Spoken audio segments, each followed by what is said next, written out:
আসসালামু আলাইকুম, কেমন আছেন সবাই? বিনুর বিষয়ে আপনাদের সবাইকে জানাই স্বাগত। কিছুদিন পরেই আসছে ঈদুজ্জোহা, আর ঈদুজ্জোহা মানেই তো প্রত্যেকটা বাড়িতে মাংস। তো মাংসের একঘেয়েমি রান্না না করে একটু নতুন কিছু ট্রাই করা যাক, চলুন। তো আজকে বানাবো ঠেচা গোশত বা ঠেচা মাংস। চলুন তাহলে রেসিপিটা শুরু করা যাক। নিয়ে নিচ্ছি এখানে মাংসটাকে খুব ভালো করে ধুয়ে জল ঝরিয়ে নিয়েছি।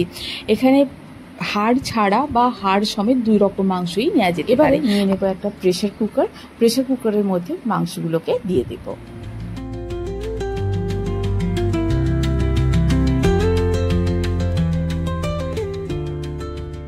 এবার দিয়ে দেবো এতে কিছু মশলাপাতি। দিয়ে দিচ্ছি এখানে আদা রসুনের পেস্ট, আর একটা পেঁয়াজকে একটু বড় বড় করে স্লাইস করে দিয়ে দেবো। খুব একটা বেশি মশলাপাতি এই রান্নাতে লাগে না, খুব কম মশলা দিয়েই রান্না হয়ে যায় এটাতে। দিয়ে দিচ্ছি এখানে লবণ, হলুদ গুঁড়ো, আর দিয়ে দেবো অল্প করে জলটা এমনি মাংস থেকে বেরোবেই, তাহলেও আমি কিছুটা জল দেবো। এবারে প্রেশার কুকারের ঢাকনাটাকে বন্ধ করে দিয়ে আমি বেশ কিছুক্ষণ এটাকে সেদ্ধ হতে দেবো, যেন খুব ভালো করে সেদ্ধ হয়ে যায়। আমি হুইসেল বললাম না, কেননা প্রত্যেকটা কুকার একই সময় নেয় না মাংস সেদ্ধ করতে। আপনারা দেখবেন একদম মাংসটা যেন হাতে ছেঁড়া হয়ে যায়। দেখুন সিটি মেরে দিয়েছি এটাতে আমি, দিয়ে ঠান্ডা হয়ে যাওয়ার পরে খুলে দেখছি মাংসগুলোকে। এই যে দেখুন একদম হাতে ছেঁড়া হয়ে যাবে, এই রকমই সেদ্ধ হতে হবে, আর জলটাও থেকে যাবে এতে। এবারে একটা লোহার কড়াই চাপিয়ে দেবো। এই লোহার কড়াইটা আমি অনলাইন কিনেছি, আপনারা যদি চান দিয়ে দেখতে পারেন, আমি লিঙ্কটা ডিসক্রিপশন বক্সে দিয়ে দেবো। আপনার কাছে যদি লোহার কড়াই না থাকে যে কোনো রকম কড়াই ইউজ করতে পারেন, তবে একটু মোটা গোছের কড়াই হলে বেশি ভালো হয়। এবারে শুকনো কড়াইয়ের ওপরে দিয়ে দিচ্ছি আমি এখানে রসুন বেশ খানিকটা, আর কাঁচা লঙ্কা দিয়ে আমি ড্রাই রোস্ট করে নেবো এটাকে। দিয়ে দেবো অল্প একটু নুন, দিয়ে বেশ খানিকক্ষণ নাড়াচাড়া করে নেব, যতক্ষণ না পর্যন্ত একটা পোড়া পোড়া দাগ এসে যায়। এই যে দেখুন একটু পোড়া পোড়া দাগ এসে গেছে। এরপরে দিয়ে দেবো এখানে অল্প করে সর্ষের তেল, দিয়ে বেশ খানিকক্ষণ এরকম নাড়াচাড়া করে নিয়ে ভেজে নেব। এটা আগে ড্রাই রোস্ট করলে কি হয়, যে পোড়া পোড়া যে একটা গন্ধ থাকে সেটা খুব সুন্দর আসে। এই যে দেখুন আমার ভাজাও হয়ে গেছে এটা। এবার এগুলিকে কড়া থেকে নামিয়ে নেব, নিয়ে একটু ঠান্ডা হতে দেব। এবারে ওই একই কড়াতে দিয়ে দেব আবারও একটু সর্ষের তেলটাকে খুব ভালো করে গরম হতে দেব। গরম হয়ে গেলে দিয়ে দেবো এখানে একটা বড় সাইজের টুকরো করে রাখা পেঁয়াজটাকে দিয়ে একটু নাড়াচাড়া করে নেব। তবে পেঁয়াজটা খুব ভাজা ভাজা মতো হবে না, হালকা রং চেঞ্জ হবে।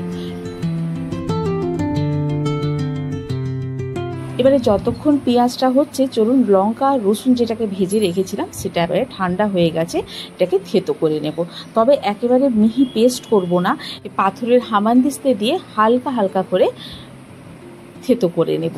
আপনারা যদি চান মিক্সিতেও করতে পারেন, তবে একেবারে পেস্ট বানিয়ে নেবেন না, হালকা থেতো হবে এটা। এই যে দেখুন এই রকম হবে ঠিক থেতোটা, গোটা গোটা থাকবে, তবে একেবারে গোটা নয়, আবার একেবারে মিহি বাটাও নয়। এই যে দেখুন পেঁয়াজটাও এদিকে আমাদের হয়ে এসছে, এই রকমই হবে পেঁয়াজটা, একেবারে কিন্তু ভাজা হবে না। এর ওপরে দিয়ে দেবো এবারে মাংসগুলো। মাংসের জলটা দেবো না, শুধু মাংসগুলো তুলে দিয়ে দেবো। গ্যাসের ফ্লেমটা এখানে আমি মিডিয়ামে করে দেবো, দিয়ে বেশ খানিকক্ষণ সময় দিয়ে এটাকে ভাজা ভাজা মতো করে নেব।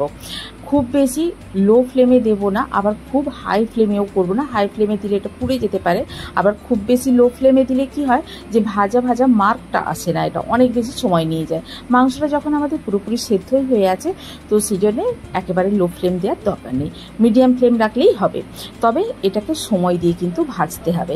এবারে দিয়ে দিচ্ছি এখানে একটু চিলি ফ্লেক্স, যে যেরকম ঝাল পছন্দ করেন সে অনুযায়ী চিলি ফ্লেক্সটা দেবেন। চিলি ফ্লেক্সে সাধারণত ঝাল হয় না, তবে আমার চিলি ফ্লেক্সটা আমি বাড়িতেই বানিয়েছিলাম, তাই এতে একটু ঝাল আছে, তাই আমি অল্প করেই দিলাম।